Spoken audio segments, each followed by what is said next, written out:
La teoría de los antiguos astronautas o la hipótesis del paleocontacto es el conjunto de ideas creadas a partir de mediados del siglo XX que sugiere un contacto entre civilizaciones extraterrestres y las antiguas civilizaciones humanas, como los sumerios, los egipcios y las civilizaciones precolombinas. Este tipo de teorías no son generalmente aceptadas a escala científico-académica, salvo algunas excepciones como el astrónomo y matemático Joseph Allen Hynek, y se insertan a menudo en el amplio campo especulativo de la polémica astroarqueología o paleoastronáutica. Las teorías sobre un contacto entre antiguas civilizaciones humanas y seres extraterrestres se popularizaron a partir de los años 60 y sobre todo con una publicación de los libros de Erich von Däniken y Peter Colosimo. Posteriormente retomarían esta hipótesis escritores como Zecharia Sitchin y Edgar Cayce. Estos dos objetos son parte de una pintura llamada La Crucifixión, que fue creado en 1350. Están situados por encima del altar en el monasterio Visoki de Kani en Kosovo, Yugoslavia. A finales de la década de 1960, el biólogo Ivan Sanderson, más conocido como el promotor del Bigfoot, llama la atención al mundo con algunos objetos precolombinos de oro de muchos siglos de antigüedad producidos por las culturas indígenas. Según él, esos eran reproducciones de chorros de aeronaves, una conclusión apoyada por el Dr. Arthur Poisley del Instituto de Aeronáutica de Nueva York. Sin embargo, el sustrato de estas teorías ya había sido elaborada algunos años atrás, inmediatamente después de los años 50, con el nacimiento de la ufología junto a los primeros testigos que documentaron avistamientos de ovnis. Este tema se unió a los argumentos ya elaborados de Charles Fort sobre la aparente incoherencia cronológica de algunos artefactos y al renovado interés popular de los años 60 por las antiguas civilizaciones y sus mitologías. Hay varias ideas e hipótesis sobre el paleocontacto. El hombre sería el resultado de una creación guiada o de experimentos genéticos llevados a cabo por extraterrestres sobre los homínidos. Hasta ese punto se habían desarrollado de manera natural sobre la Tierra, de acuerdo con las teorías de Darwin y por lo tanto sin contradicción aparente, y esto con el fin de hacerlos evolucionar más rápidamente. Así pues, el acoplamiento evolutivo y el neocreacionismo serían ambos reales. El argumento principal para sostener esta idea es el tiempo relativamente breve empleado por el Homo sapiens, 300.000 años, para alcanzar un nivel evolutivo sin precedentes en otros organismos que existen desde hace cientos de millones de años. El hombre habría tenido contacto con seres extraterrestres desde las épocas más remotas.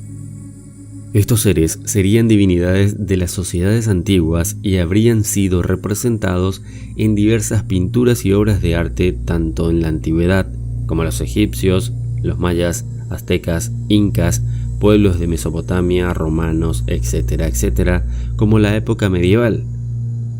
Otros indicios estarían escondidos en textos religiosos como la Biblia o el Ramayana, o en obras de carácter histórico.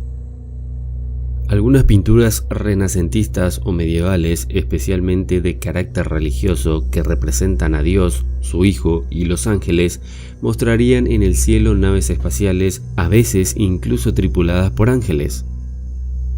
La existencia de OPARTs, es decir, objetos fuera de lugar y de tiempo, inducirían a pensar que el hombre y su tecnología son mucho más antiguos de lo que afirma la arqueología oficial. La Virgen con San Giovannino. Por encima del hombro izquierdo de María hay un objeto con forma de disco brillante. Un hombre y su perro están mirando hacia el disco. Según los defensores de la hipótesis, habrían numerosos lugares con antiguas ruinas y sitios arqueológicos que evidenciarían el contacto con extraterrestres, algunos de los cuales estarían construidos con tanta habilidad que sugerirían el uso de tecnologías no humanas.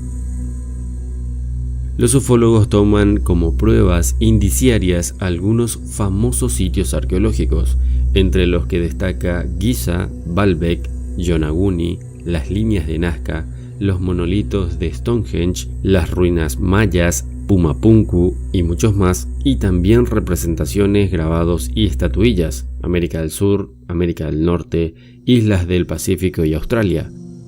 Todo esto para sostener las hipótesis sobre un contacto o varios contactos entre poblaciones humanas primitivas y formas de vida extraterrestre que habrían sido vistas como ángeles, espíritus, dioses o semidioses para estas poblaciones antiguas. Esta pintura está por el artista flamenco Ernst de Gelder y se titula El bautismo de Cristo. Fue pintado en 1710 y se cuelga en el Museo Fitzwilliam en Cambridge.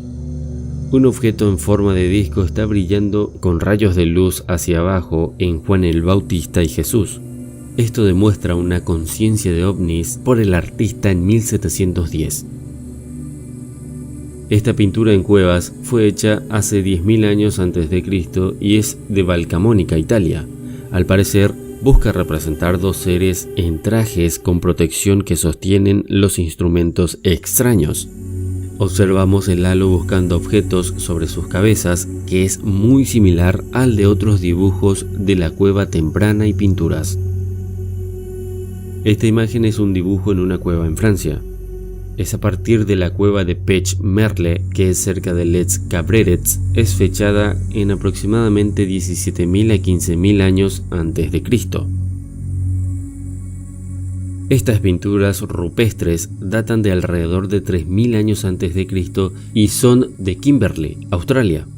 Estas son las más antiguas pinturas de los que los locales aborígenes llaman Wangina. Observamos cómo estos también poseen las mismas características. Dominan los ojos y el tipo de halo objeto alrededor de las cabezas. La mayoría de ellas también posee la cabeza bulbosa, que se dice que son iguales a los famosos extraterrestres grises. Las líneas de Nazca son bocetos gigantes dibujados en el desierto del oeste de Perú por los pueblos antiguos. Los dibujos fueron creados en una escala tan grande que es tal que la forma pueden ser fácilmente discernidas solo desde el aire, lo que lleva a una variedad de teorías sobre su propósito. Esta es una estatua sumeria de un antiguo astronauta con un traje de protección que parece ser de alta tecnología. Los teóricos de los antiguos astronautas interpretan literalmente la antigua literatura sumeria y los textos sagrados producidos por antiguas civilizaciones del planeta y señalan varios fragmentos como posibles informes de contactos a escala planetaria. En especial se suelen citar la epopeya de Gilgamesh y algunos libros de la Biblia, como el de Ezequiel o el Génesis. Un ejemplo clásico es el de los Vimana, máquinas voladoras que aparecen en las antiguas literaturas de la India, donde se narran batallas aéreas donde se utilizan armamentos diversos, incluso bombas, y se incluyen informaciones técnicas y procedimientos de vuelo sobre estos aparatos. Esta es una misteriosa estatuilla conocida como el astronauta de Kiev, llamado así por primera vez por Peter Colosimo, autor de varios libros sobre contactos extraterrestres en el pasado. Este es un enigma aún sin resolver al no tener una clara idea sobre su verdadero origen y a quién representa. Con una antigüedad aproximada de 2000 años y hecho de oro, fue encontrado en una tumba escita en la región siberiana de Altai, junto a China, y luego trasladado a Kiev, Ucrania. El artefacto en cuestión tiene la peculiaridad de representar a un humanoide con una armadura especial adherente al cuerpo. Sin embargo, lo que llama inmediatamente la atención es el casco que lleva en la cabeza, el cual, si bien podría ser un casco de guerra, recuerda perfectamente al de un astronauta. Otro elemento sumamente extraño es una especie de aureola que discurre por la parte superior, como si fuera una especie de zona luminosa, que no se trataría solo de un detalle ornamental. Se hace especial hincapié en la costura de los codos y la superficie decorada especialmente en la parte central del cuerpo, casi como una simulación de una tela suave a diferencia de la armadura que llevaría puesto. Asimismo, el área del casco, que aparece finamente unido al resto del traje, ha sido muy precisa, como si el artista hubiera querido reproducir con precisión un objeto existente. Otro detalle a tomar en cuenta son las proporciones entre los brazos y las piernas, que no son comparables con la de un ser humano. Además de tener 6 dedos en cada mano, su postura también es bastante rara en objetos creados durante ese periodo y sugiere autoridad y poder. Es por todo esto que, a pesar de los años transcurridos desde su descubrimiento, el astronauta de Kiev sigue siendo un misterio aún abierto al no tener pruebas suficientes para entender si se trata o no del recuerdo de un pasado encuentro con civilizaciones extraterrestres. Son innumerables los detalles, los vestigios, pueblos antiguos, civilizaciones antiguas, artefactos extraños y monumentos que nos dan a entender que en el pasado remoto sí realmente hubo un contacto con extraterrestres. Lo cierto es que la ciencia oficial, ni tampoco la gente que no cree realmente en extraterrestres, no lo aceptarían, a no ser que los extraterrestres bajen del cielo y se presenten con nombre y apellido frente a ellos. ¿Tú qué opinas? De todos estos ejemplos que te puse, ¿cuál crees que es una evidencia definitiva del contacto con extraterrestres? ¿O cuál es? En los comentarios pon tu opinión. Muchas gracias y hasta la próxima.